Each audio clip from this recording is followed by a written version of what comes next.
Fotográficas. Aquele típico roubo de filme, né? Vídeos inéditos, exclusivos, de profissionais do crime em ação. Um assalto de R$500 bilhão. Vai me desculpar, mas todos os seus bens foram roubados. Joias raras, relógios de astros de Hollywood e dinheiro. Mas quem são os ladrões que romperam a segurança da área mais vigiada do país? Será que funcionários do próprio banco ajudaram os bandidos? De fora tá tomado de fuzil e metralhadora. E quem são os donos de parte dessa fortuna? Eu não sei como eu não morri. Com a ajuda da tecnologia, nossos repórteres entram na cena do crime. Decidiram abrir um buraco na parede. Porque este homem tenta agredir a nossa equipe. Essa história está muito mal contada.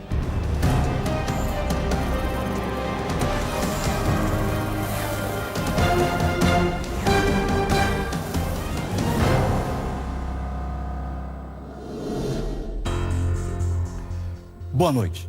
R$500 bilhão.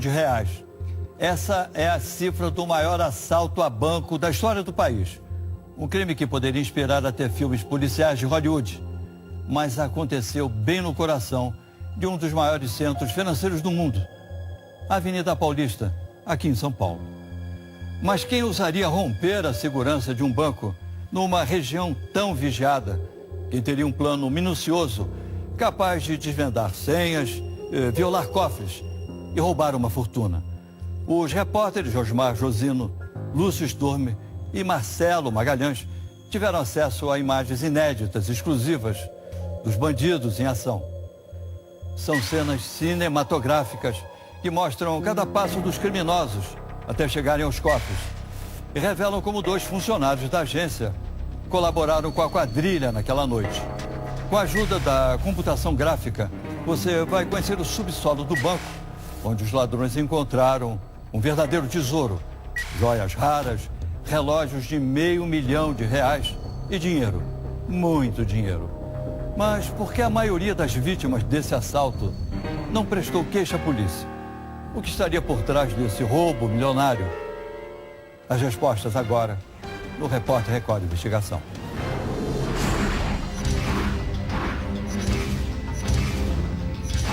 O raio-x do maior assalto do Brasil. Um assalto sofisticado, complexo, como nunca se viu em nosso país. Aquele típico roubo de filme, né? Nós tivemos tanto pessoas que declararam que tiveram em torno de R$800 mil levados, como alguns que chegaram a 6, 7 milhões. Até o secretário de Segurança Pública da época foi surpreendido com essa história. Você vai saber agora detalhes inéditos e exclusivos sobre o milionário assalto ao Banco Itaú na Avenida Paulista. Ele só tomou conhecimento do maior assalto da história do Brasil quando a Record noticiou o caso em primeira mão. Só com a colocação da Record é que eu pude avaliar a extensão do roubo, as proporções do roubo. Nos últimos 3 anos, poucas informações sobre o crime foram divulgadas. Faltavam várias peças desse quebra-cabeça. Se as pessoas não falarem, o assunto vai ser esquecido e não pode ser esquecido. Apenas a polícia e os próprios bandidos sabiam o que realmente aconteceu naquela noite. Pelo menos até hoje. Você vai ver agora o resultado de 3 meses de investigação da nossa equipe de reportagem. Um trabalho que envolveu dezenas de profissionais, todos com um único objetivo: mostrar pela primeira vez como aconteceu o maior assalto do Brasil. No dia em que roubaram joias e dinheiro de 142 cofres particulares, os ladrões tentaram destruir o conteúdo das câmeras de segurança, as provas que poderiam incriminá-los. O banco só conseguiu recuperar essas imagens diretamente na memória do computador, 20 dias depois do roubo. Nós tivemos acesso com exclusividade a esses vídeos. Eles estavam totalmente fora de ordem e com a velocidade alterada.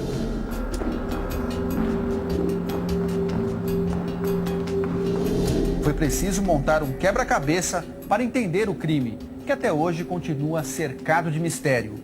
Pela primeira vez, você vai ver passo a passo como foi o maior roubo da história do Brasil.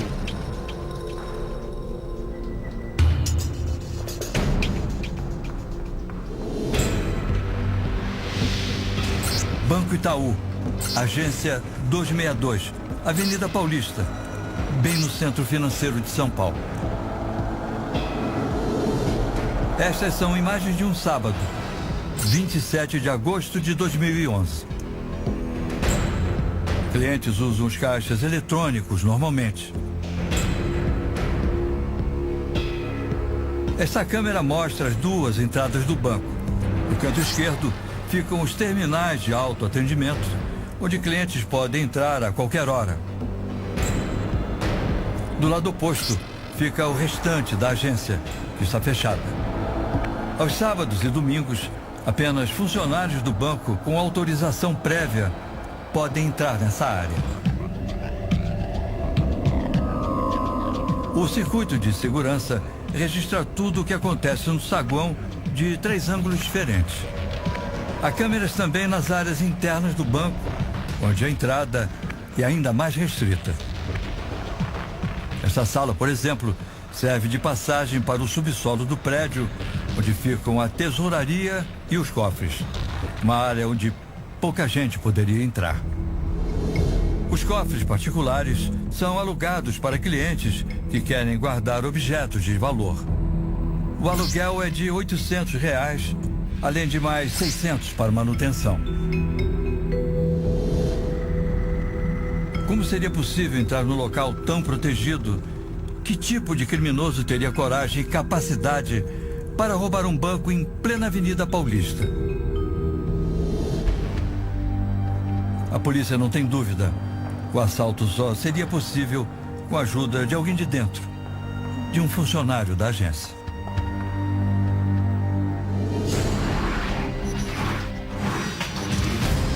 O vigia. Este é Nivaldo Francisco de Souza, o vigilante que trabalhava naquele sábado, 27 de agosto. Teu turno lá era que horas? Das 19 às 7. Nivaldo era um dos integrantes da quadrilha. Foi convencido a participar do assalto 3 meses antes. O primeiro passo para colocar o plano em andamento foi seguir o vigia Nivaldo. Assim, os criminosos descobriram que ele morava neste bairro e frequentava este bar. A primeira abordagem aconteceu aqui dentro. Os bandidos conseguiram seduzir o segurança. Disseram que se tudo desse certo, ele nunca mais teria que trabalhar na vida. Antes de invadir o banco, a quadrilha espera escurecer. À noite, com ruas vazias e quase sem clientes, seria o momento ideal para agir. A data, o horário e o plano dos criminosos já tinham sido combinados previamente com o vigia da agência, que naquela semana pediu para trabalhar justamente no sábado à noite. 7h32. As imagens do circuito mostram o vigia Nivaldo andando de um lado para o outro no saguão. Parece ansioso, como se soubesse que algo estava prestes a acontecer.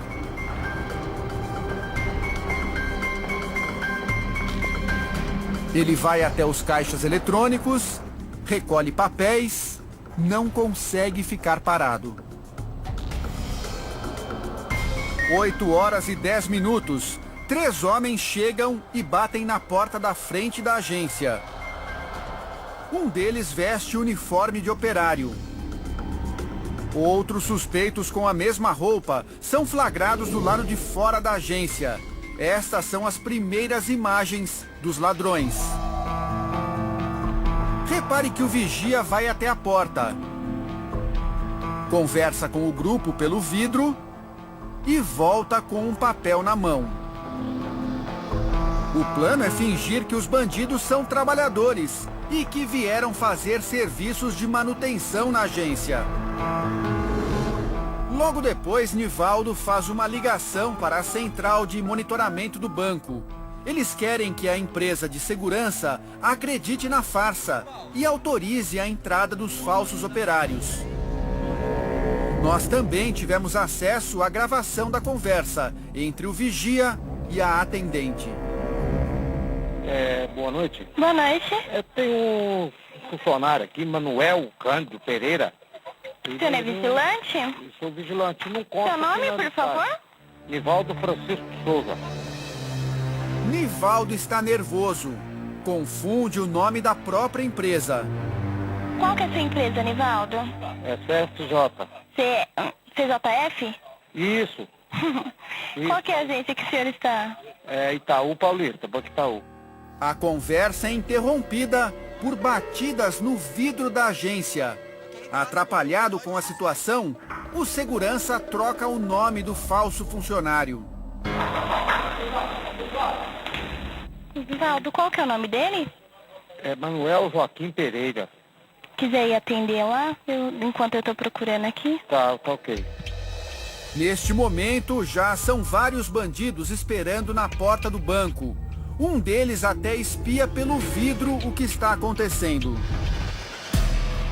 O vigia, Nivaldo de Souza, está entre a cruz e a espada. Ele não sabe se cede à pressão dos bandidos que estão do lado de fora ou recua em cima da hora e desiste do sonho de ficar rico. O funcionário está cheio de incertezas. O vigia está preocupado. Por alguns instantes, se esquece da ligação e fala com os criminosos aglomerados na porta. Oi, Nivaldo. Sabe disso que eu não sabe.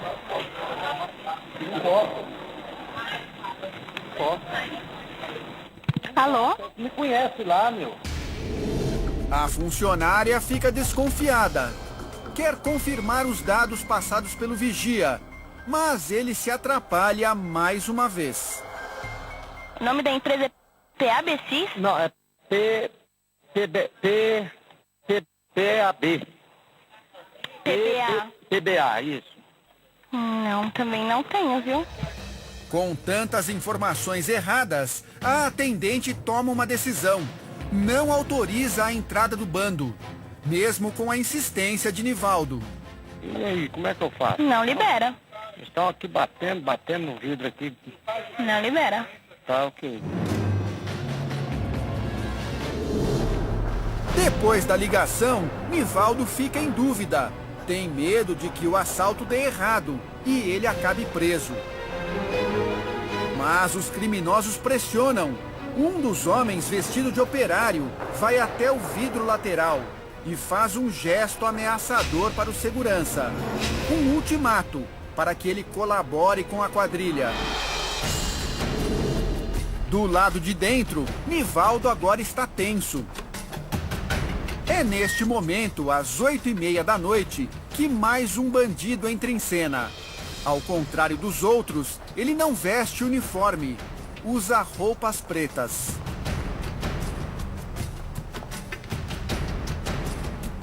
Ele vai até o vidro que separa os caixas do restante da agência, se abaixa e passa algo por baixo da divisória. Do outro lado, Nivaldo pega o envelope. Veja por outro ângulo. Segundo a polícia, no pacote estava um chip de celular. Desta forma, a quadrilha poderia conversar à vontade com o vigia. De volta ao saguão, Nivaldo tira algo do bolso de trás e liga o telefone. Do outro lado do vidro, o mesmo homem de preto também fala ao celular. Pronto, a quadrilha conseguiu o que queria. Os bandidos agora podem falar à vontade com o segurança, sem qualquer preocupação, e dar sequência ao plano audacioso. Mas quem é esse homem de preto que entregou o chip ao vigia Nivaldo de Souza? O chefe da quadrilha. O homem de preto se chama João Paulo dos Santos. É o mentor do assalto. Quem é o João Paulo na ordem do dia, né? O que ele representa na quadrilha? Ele era o líder da quadrilha. Nas imagens, João Paulo aparece sempre dando ordens aos homens de uniforme cinza e capacete azul. O chefe da quadrilha usa o telefone para pressionar ainda mais o segurança. Diz que agora não dá mais para voltar atrás. Os ladrões, disfarçados de operários, também ameaçam. Mas Nivaldo tem medo. O impasse dura mais de 2 horas. Às 10h30, aparece mais uma pessoa. Um homem de boné branco, que passa pelos caixas e se aproxima do vidro lateral da agência. Ele conversa com o vigia na porta.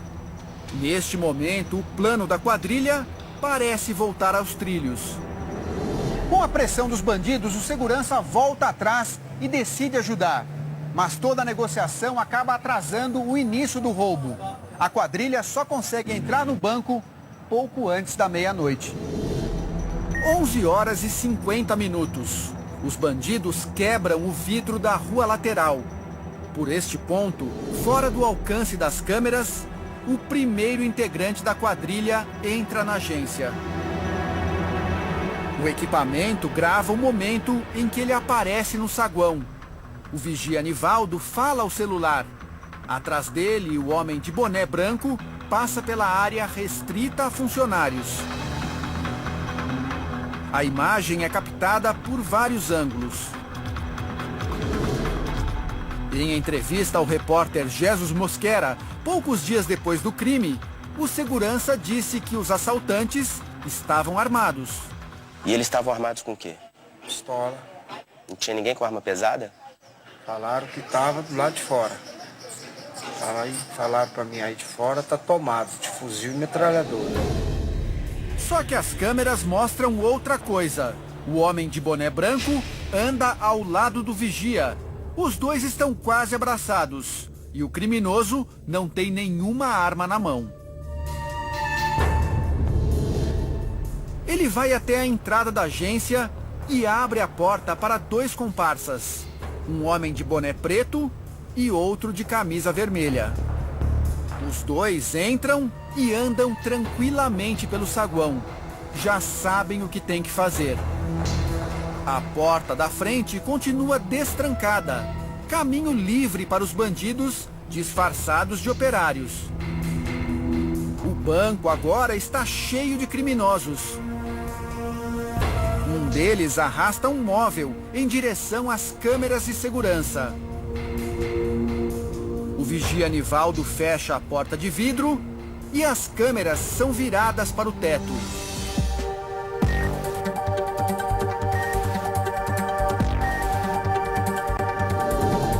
Os caixas eletrônicos também são desligados pelos criminosos. Uma a uma, as telas se apagam. Os clientes entram para sacar dinheiro e vão embora quando percebem que os terminais não funcionam. A quadrilha não quer ninguém por perto. E ainda hoje, uma corrente de ouro com mais de 1 metro de comprimento. Um relógio Rolex feito exclusivamente para um astro de Hollywood no valor de quase R$500 milhão.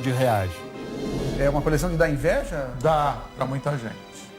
Essas são algumas das raridades roubadas no maior assalto da história do país. Mas por que dos 142 cofres violados, apenas 13 vítimas procuraram a polícia? Se as pessoas não falarem, o assunto vai ser esquecido e não pode ser esquecido. Nossos repórteres conseguem com exclusividade o depoimento que vai revelar nomes, datas e detalhes sobre o plano dos assaltantes. O senhor gostaria de falar a verdade, né? Justamente. O vigia Nivaldo de Souza não desiste do sonho de ficar rico e executa à risca a cartilha dos criminosos. Os bandidos conseguem entrar na agência, viram as câmeras para o teto e desviam a atenção dos clientes. Mas para garantir que nada saísse dos trilhos, faltava um detalhe fundamental. alguém que desligasse o alarme dos cofres do banco. A quadrilha deu um jeito nisso. Alarmes desligados. Repare com atenção nesta imagem. É a sala de monitoramento de agências do Itaú. Nela podemos destacar 3 pessoas. São funcionários da empresa de segurança. Só que um deles não trabalha só para o banco. Ele também faz parte da quadrilha. O rapaz que aparece em pé é Kleber da Silva Pereira. Foi ele quem facilitou o acesso dos criminosos aos cofres. Os policiais que investigaram o crime analisaram o comportamento de Kleber naquele dia. Ele começou a trabalhar às 2 da tarde, mas não realizou nenhum atendimento até às 9 da noite. Teria ficado o tempo todo prestando atenção nas ligações recebidas pelos colegas. A participação de Kleber no assalto começa às 8h35 da noite de sábado, 3 horas antes da entrada dos bandidos na agência. Uma funcionária recebe um chamado na central. A ligação pedia o desligamento dos alarmes de uma agência no Rio de Janeiro, que estava em obras. A atendente é esta mulher, que prefere não se identificar. Como é que ele se identificou? Como é que a senhora sabia que era do Rio? Porque a gente pega os dados dele, a gente tem uma senha que a gente troca e ele fala, eu tô na agência tal. E bateu? Tava tudo certo. No dia do crime, a atendente checa os dados do banco e repassa o pedido para um colega na mesma sala, o segundo funcionário. O rapaz é responsável pelo desligamento de alarmes. Ele checa as informações na planilha. É exatamente neste momento que Kleber entra em ação.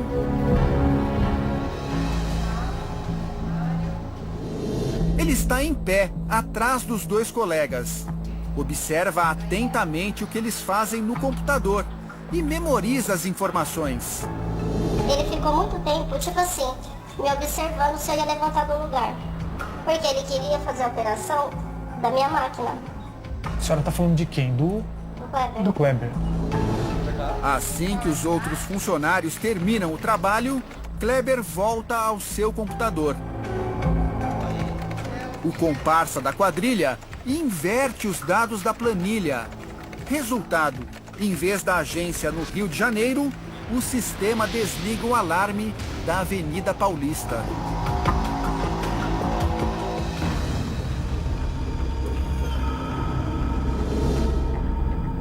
E então, sem que ninguém perceba, Kleber quebra outra norma da central.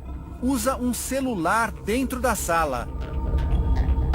Pelo telefone, ele avisa os criminosos que o caminho para o cofre está livre. Tá tudo certo, nada tá desativado. Eu vou desligar aqui que não posso falar não. Vai dar B.O., vou voltar lá. Falou. Com os alarmes desligados, a quadrilha pode colocar em prática a fase final do roubo. Eles cortaram a segurança, uma parte da segurança do banco, ingressaram no banco e ali eles conseguiram arrombar uma infinidade de cofres que continham bens particulares não declarados ao banco, né? Até aqui um plano perfeito. O vigia, comprado pela quadrilha, colabora.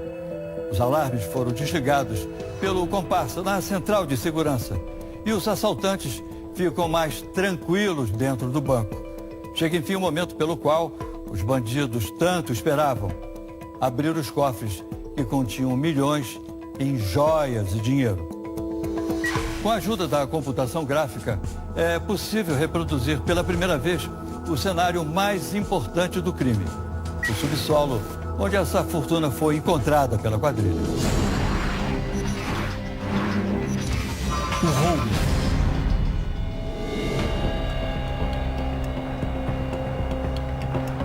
Os ladrões são prevenidos. Não querem que as câmeras registrem imagens do roubo. Por Por isso, os equipamentos são virados para o teto. Só que os vídeos têm muito mais detalhes do que a quadrilha esperava. Esta câmera foi virada para os caixas eletrônicos. Mostra apenas os terminais e os carros na Avenida Paulista. Mas repare no canto direito. O vidro reflete tudo o que acontece no saguão do banco. Certo de que não estava sendo filmado, o vigia Nivaldo abre a porta para a entrada de um homem com uma caixa de papelão. O homem sai. Em seguida, volta com mais uma caixa grande. Elas escondem as ferramentas que serão usadas no assalto. Maçaricos, martelos, furadeiras, britadeiras e até um gerador de energia. O vigia vai de novo até a porta e libera a entrada de mais ladrões. O time agora está completo. Os criminosos partem para a área dos cofres. É quando as luzes se apagam. As câmeras não gravaram a ação nos cofres. Mas o repórter Record Investigação conseguiu recriar o cenário no subsolo da agência. Foram vários dias de trabalho na computação gráfica para recontar esta parte do crime. Como diz o ditado popular, neste roubo a quadrilha atirou no que viu e acertou no que não viu. O alvo a princípio era este cofre, que guardava o dinheiro do movimento da agência. Mas a estrutura de metal era bem mais grossa do que os ladrões imaginavam. Eles não tinham ferramentas para abrir. Foi aí então que esta porta de aço chamou a atenção dos criminosos. Uma estrutura tão forte deveria esconder coisas valiosas. Como também não dava para arrombar uma porta tão robusta, eles decidiram abrir um buraco na parede. Assim que entraram, a surpresa. Uma sala cheia de pequenos cofres, do chão até o teto. Quando começaram a abrir, outra surpresa. As gavetas estavam cheias de joias, relógios e dinheiro. Muito dinheiro. Um a um, os cofres são esvaziados. Os criminosos têm à mão peças de valor inestimável. Um tesouro escondido embaixo da principal avenida de São Paulo. Pedras preciosas, brilhantes, joias de vários quilates. Os cofres também estão cheios de relógios e muito dinheiro.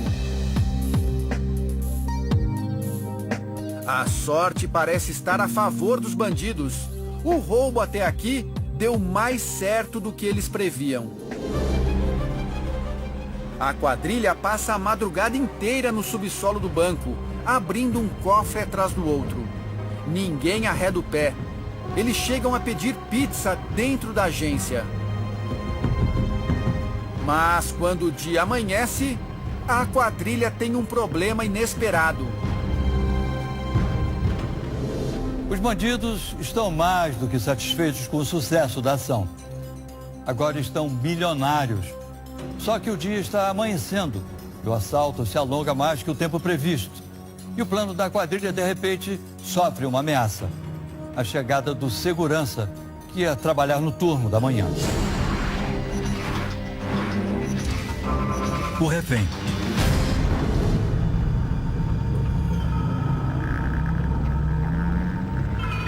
Sete horas da manhã. O outro vigia está a caminho para substituir Nivaldo. Os bandidos pretendiam terminar tudo antes da chegada dele, mas agora o plano mudou. A câmera mostra o movimento tranquilo da manhã de domingo. Poucas pessoas na rua. Em seguida, a imagem refletida no vidro exibe a chegada da moto do segurança. O funcionário é rendido por dois homens. O vigia é amarrado e trancado em uma sala do banco.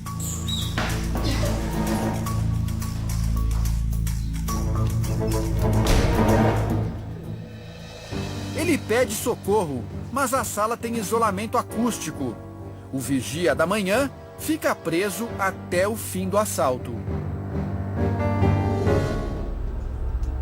Sem mais nenhum imprevisto, a quadrilha finalmente termina o roubo às 9h40 da manhã, quase 10 horas depois de entrar no banco. As câmeras do estacionamento do prédio mostram a entrada e a saída de um veículo branco, o carro da quadrilha. 20 minutos depois, uma viatura da PM aparece. O vigia Nivaldo, fingindo ser vítima dos bandidos, foi quem chamou a polícia. Mas é tarde demais. 142 cofres particulares estão arrombados. E os bandidos já estão bem longe. Sumiram com milhões em joias e dinheiro. A essa altura, estavam comemorando o sucesso do roubo. Ainda nesta edição. Vocês são tudo corja. Vou enfiar a mão na sua cara, só. Se move não.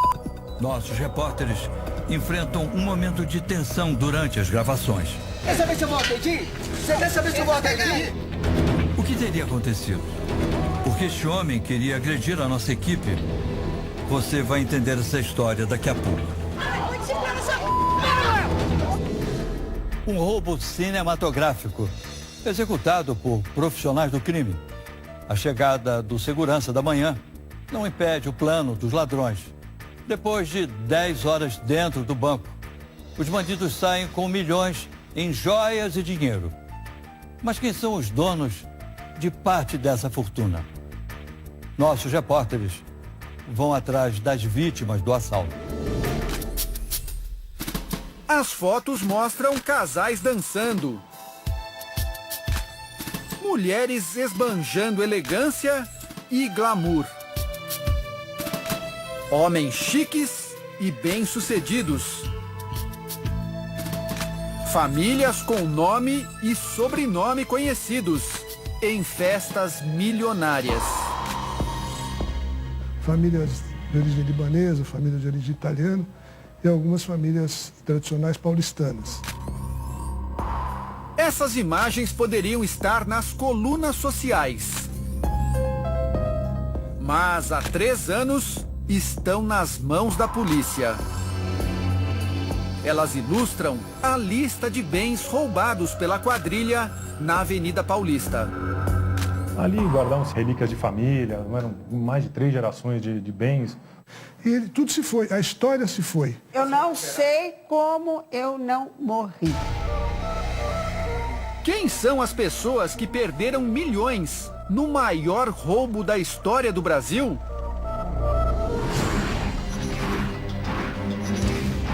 As vítimas. A herança de vocês estava guardada lá. Tô, exato. As irmãs Cristina e Rosimei Atala ainda lembram como se fosse hoje.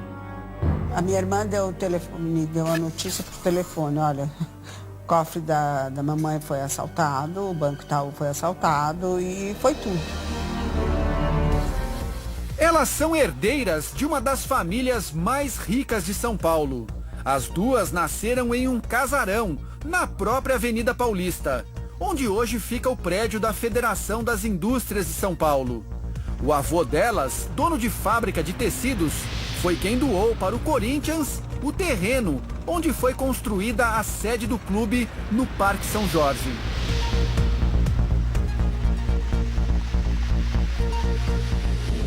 A gente veio de uma família muito tradicional. Então, uma família que não é que aconteceu de ganhar dinheiro hoje, então tudo bem. Dá para calcular o quanto vocês perderam em valor? Eu acho que não dá. Não, porque eu acho que o pior é o valor emocional. Nos cofres arrombados pelos criminosos estavam 40 joias. Algumas pertenciam à família havia mais de 100 anos. Coisas que hoje a senhora não conseguiria comprar impossível, de novo. Impossível. Estes 2 advogados representam outras 5 vítimas da quadrilha. Gente que também perdeu uma fortuna no assalto. São anéis suntuosos, de rubi, esmeralda, brilhantes, colares de brilhantes, canetas, relógios. É impossível você repor. São joias feitas por joalheiros famosos dos anos 20, 30 e 40. Entre as relíquias roubadas estava uma corrente de ouro, com mais de 1 metro de comprimento. Isso é herança, é herdado, né? E essa corrente é a corrente que prendia nesse relógio de bolso. E é uma corrente de ouro maciça. Mas afinal, qual foi o prejuízo de cada vítima? Essa aqui é uma cópia do processo que está na justiça e aqui tem a lista do que cada vítima perdeu. Eu estou trazendo esse material agora para avaliação de um leiloeiro especialista em joias. Como vai, Roberto? Tudo bem? Vamos dar uma olhada aqui? Vamos. O especialista avaliou parte dos itens roubados de um dos clientes do banco. Um empresário que perdeu joias, canetas e principalmente uma coleção de relógios. Provavelmente uma pessoa viajada, deve ter comprado muita coisa fora do país, então são peças que deve ter adquirido de segunda mão já em algumas delas, já também para conseguir esse valor de colecionismo aqui, ou até herdado alguma coisa nisso daqui. Ele tinha modelos das principais marcas do mundo, algumas raridades, como este, igual ao usado pelo astronauta americano Neil Armstrong, numa viagem histórica. Um astronauta americano desceu com ele na Lua, que tinha que ser movimento a corda, porque o automático, por causa da gravidade, não teria a força da gravidade para fazer um automático. Então eles tiveram que retroceder no processo de mecanismo para ter um relógio funcional. O relógio vale cerca de R$15 mil. Mas a estrela da coleção era uma homenagem a um astro de Hollywood. Um relógio feito especialmente para o ator Paul Newman, com produção limitadíssima. É um relógio hiper raro, que é da década de 70. É um relógio original que é impossível de achar assim facilmente. A raridade tem preço exorbitante. Custava R$400 mil, segundo o especialista. O leiloeiro calculou o valor perdido pela vítima só com a coleção de relógios. Levando em conta apenas o preço no mercado de revenda, o prejuízo ficou em torno de R$2.300.000. Usando essa quantia como referência, podemos chegar a uma estimativa do que os assaltantes levaram do banco, R$326 milhões. Mas as autoridades acreditam que esse valor tenha sido muito maior.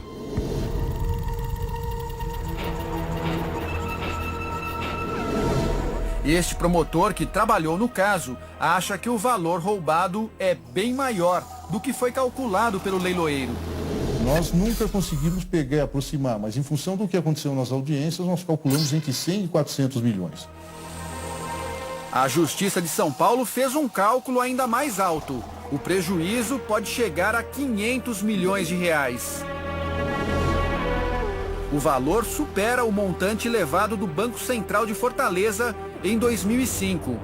Naquela ocasião, os ladrões furtaram R$165 milhões. O assalto na Avenida Paulista quebrou o recorde da maior quantia já roubada no Brasil. É aquele típico roubo de filme, né? Então, como ficam os clientes? Quem deveria arcar com o prejuízo? Os advogados não têm dúvida. O banco tem que ser responsabilizado. Eles pleiteiam não só o dano material, como também o dano moral. Uma das vítimas já ganhou a disputa na justiça em primeira instância. É Terezinha Maluf Chama, irmã do ex-prefeito de São Paulo, Paulo Maluf. Ela pede mais de R$1.600.000 de reembolso pelos pertences roubados e mais 10% por danos morais. Total, R$1.800.000 de indenização. Mas o banco recorreu. Nós tentamos falar com Terezinha Maluf Chama. Boa tarde. Dona Terezinha, tá aí? TV Record, quero dar uma palavrinha com ela. Mas ela não foi encontrada para comentar o caso. Ela saiu, disse que volta só no final da tarde, não sabe o horário ao certo. Os cofres eram cobertos por seguro, mas apesar dos bens valiosíssimos guardados na agência, a indenização paga aos clientes foi de apenas R$15.000. Joia de 15 mil, acho que nem tem. Existe joia de 15 mil? Joia de 15 mil você guarda em casa. Não, joia de 15 mil você nem guarda. As irmãs Atala não entendem por que o banco não mantinha a mesma segurança nos finais de semana. Você chegava lá, você passava por aquele guarda, você entrava, chegava com aquela senhora muito simpática, assinava, daí tinha sempre mais uma outra assinatura, daí ela pegava a chave dela, eu pegava a minha, entrava por uma porta de... Você vai lá imaginar que no fim de semana isso daqui fica com um guarda?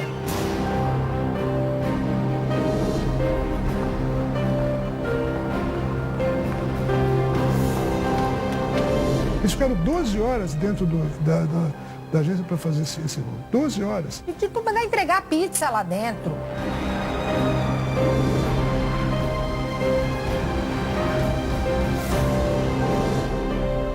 Os clientes só foram avisados do roubo 5 dias depois do crime.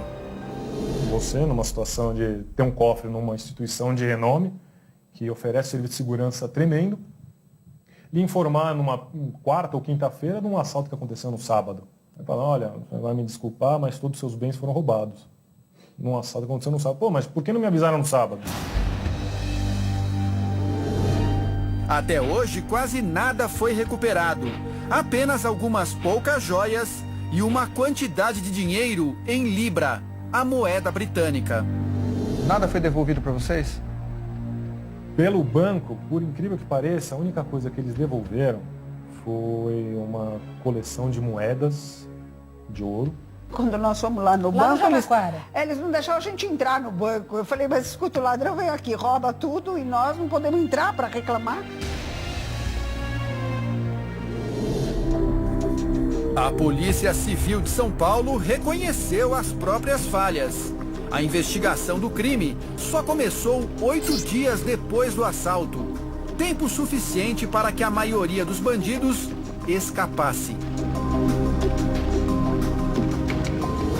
Nós tivemos acesso a um e-mail enviado pelo diretor do DEIC na época, Nelson Guimarães. O destinatário, o delegado-geral da Polícia Civil, Marcos Carneiro. No texto, o chefe do DEIC pede humildemente desculpas a todos pelos erros da equipe e diz: tenho que admitir com todas as letras que erramos. A cadeia de erros começa na minha antessala e vai pelos corredores afora. Nós procuramos o ex-diretor do DEIC, Nelson Guimarães, que hoje está aposentado. Mas ele não foi encontrado para comentar o e-mail enviado ao delegado-geral na época do assalto. A Secretaria de Segurança Pública de São Paulo também não quis se manifestar sobre esse e-mail. A produção do Repórter Record Investigação procurou a assessoria do Banco Itaú, mas a direção não quis gravar entrevista. Mais um detalhe chama a atenção também em relação às vítimas do assalto. Dos 142 donos de cofres no banco, apenas 13 prestaram queixa à polícia. Por que eles não reclamaram os objetos roubados? O que esses clientes tinham a esconder? O advogado tem uma hipótese. Eu estou defendendo clientes que tinham joias. Agora, se a pessoa tinha dinheiro declarado, ele pode sim acionar. Porque muita gente não tinha dinheiro declarado e aí tem um problema de imposto de renda. Porque aí, além de pode perder a ação, ainda vai ter que pagar imposto de renda de um dinheiro que não era declarado. Essa história está muito mal contada.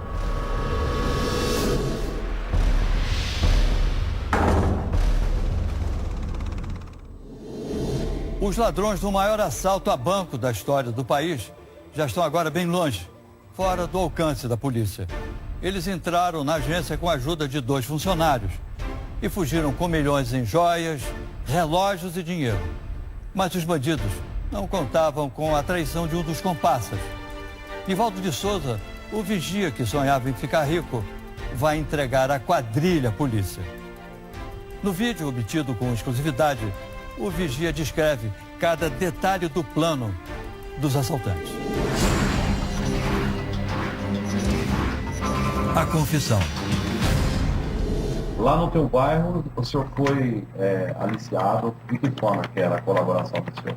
Eles falou pra mim abrir a porta. Neste vídeo gravado pela polícia, o vigia Nivaldo Francisco de Souza admite a participação no crime. Ele trabalhava havia 6 meses na agência da Avenida Paulista. O jeito ansioso no dia do crime, a atitude diante dos bandidos, as conversas ao celular e o nervosismo na hora de falar com a central de segurança despertaram a suspeita nos policiais. Mas, antes de confessar, Nivaldo se fingiu de vítima. Eram quantas pessoas? Mais ou menos uns 12. Devia ser profissionais, porque para ficar da meia-noite até 9h40 do domingo, foi bem profissional. Dias depois do crime, ele foi entrevistado com exclusividade pelo repórter Jesus Mosquera. Inventou detalhes de como teria sido surpreendido pelos assaltantes. Você chegou a apanhar lá? Eles me deram uns tapas só lá dentro, né? Eles deram tapa o quê? No seu rosto? No rosto, uns socos no estômago. Não é o que parece. Nas câmeras de segurança, Nivaldo caminha ao lado do criminoso, quase abraçado a ele.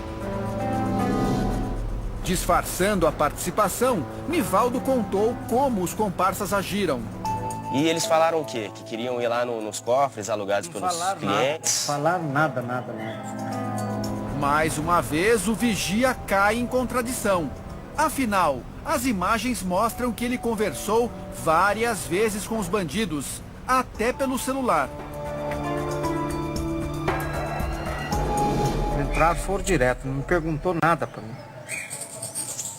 Só falou, fica quietinho aí que não vai acontecer nada com você. Só isso. Outra falha no discurso de Nivaldo.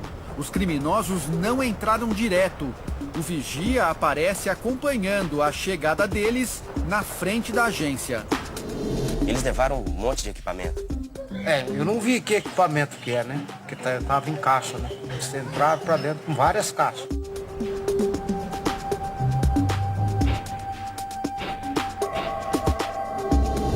Sem saber o que as câmeras tinham gravado, Nivaldo criava as histórias. E aí quando eles saíram, já te deixaram livre lá no... Amarrado.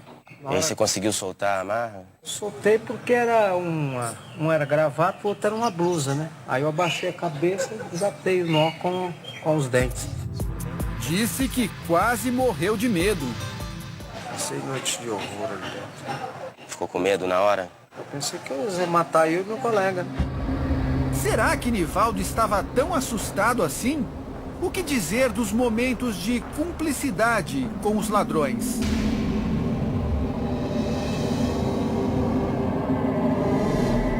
A polícia não demorou muito para descobrir a farsa. Como a gente havia conversado anteriormente, você falou que o senhor ia falar a verdade, né? Justamente. Em setembro de 2011, um mês depois do assalto, e após inúmeras contradições, o vigia deu com a língua nos dentes. Justamente, o senhor está arrependido? Estou arrependido, mas arrependimento fantasma para o outro. Nivaldo finalmente contou como foi convencido a participar do roubo.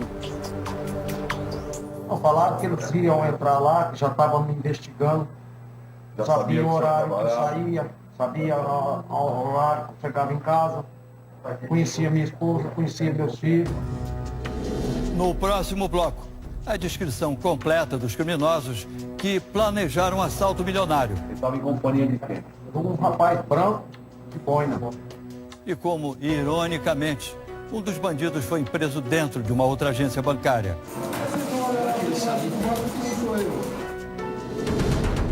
E você vai entender por que este homem tentou agredir nossa equipe durante as gravações.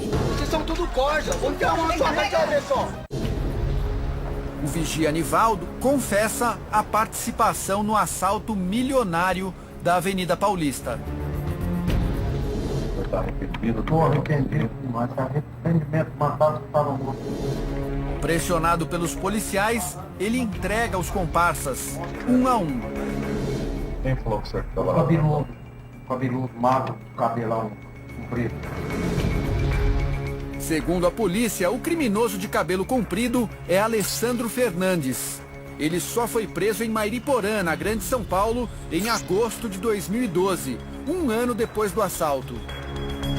Estava trabalhando normalmente junto com outros pedreiros, aparentemente estavam iniciando uma residência de propriedade dele. Na época da prisão, parentes de Alessandro disseram que ele era inocente e até agrediram os jornalistas. Não pode, né? É sacado. Falou pra mim que é inocente da prática desse crime. Então tô estudando tudo para saber aonde que o juiz se apoiou para condenar e saber se eu angario provas que possibilitam a reforma dessa sentença desfavor a ele. Ele pegou o senhor na sua rua de novo? Na minha rua. Ele estava em companhia de quem? Um rapaz branco de boina.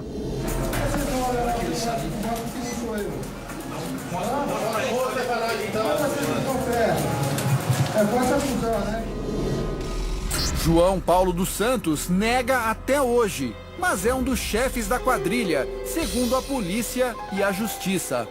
No dia do crime, ele aparece de roupa preta, passando um chip de celular para o vigia.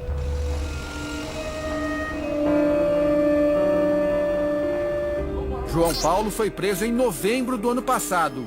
Foi reconhecido após uma série de retratos falados. Tentou fugir dos policiais, mas ironicamente acabou detido em outra agência do mesmo banco. Combinado era para a pessoa abrir a porta. Para eles entrar, né? Para eles entrarem Só que eu não abri. Como é que eles iam estar vestidos? De roupa de operário. Tá certo. Capacete. Tudo que nem era um operário.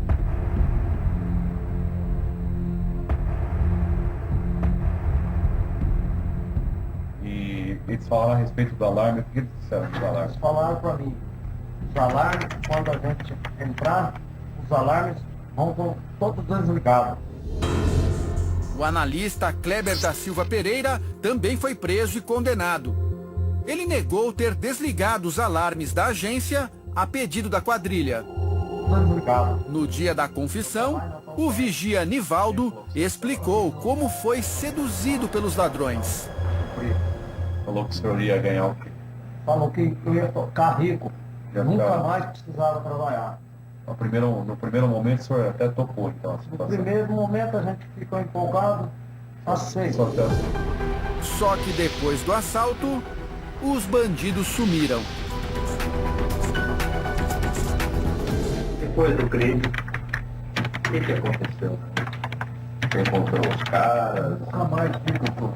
Como tem essa luz, Você não recebeu nada? Nada, doutor. Tudo que eu tenho dentro da minha casa é do meu suor. Ó, tenho lá o rádio novo. Estou pagando prestação na Casa Bahia. Nossos repórteres vão até a casa do vigia Nivaldo de Souza, mas enfrentam a hostilidade dos moradores numa região dominada pelo tráfico.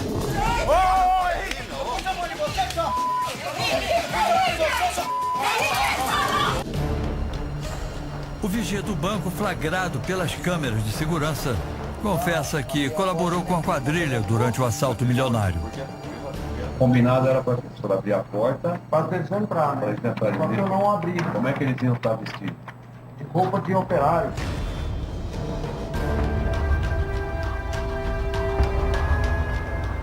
Depois do crime, o que aconteceu? Você encontrou os caras? Nunca mais vi, doutor. Como tem essa luz? Você não recebeu nada? Nada, doutor. Mas será que ele está falando a verdade? Nivaldo teria cooperado com a quadrilha sem receber nada em troca?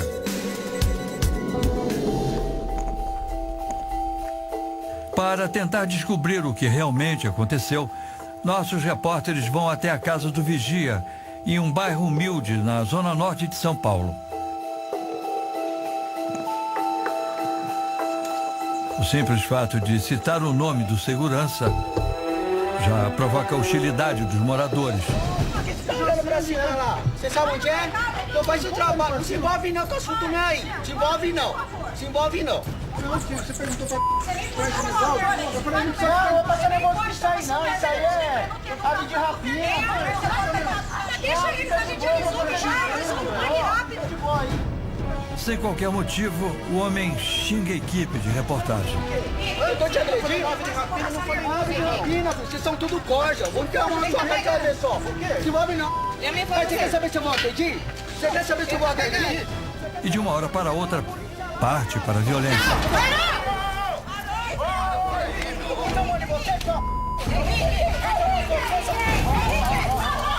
Pode segurar essa vocês também vão...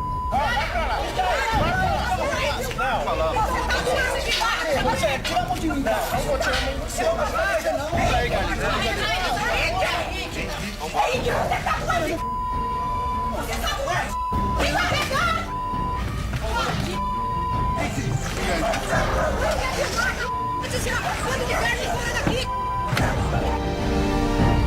Depois da confusão, nossa equipe vai embora sem conseguir falar com ninguém.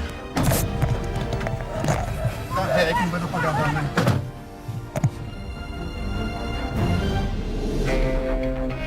O vigia Nivaldo, o analista Kleber e os assaltantes João Paulo e Alessandro foram condenados no ano passado a 18 anos e 8 meses de prisão.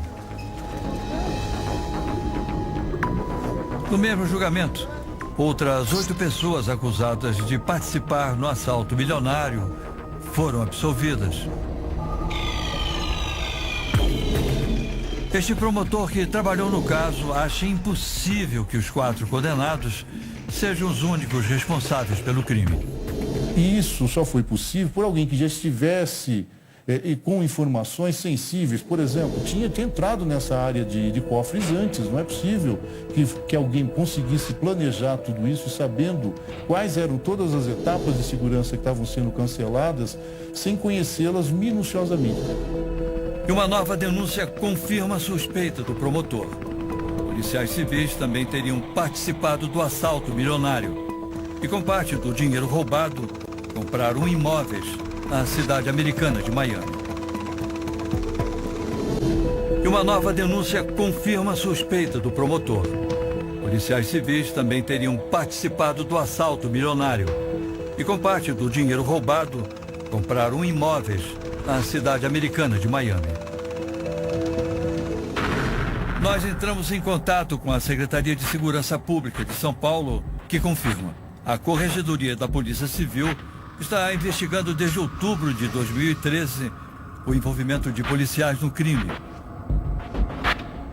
O Ministério Público de São Paulo afirma também que a apuração do roubo no Banco Itaú continua. Mas por uma questão de sigilo, os promotores dizem que não podem mencionar o nome dos investigados.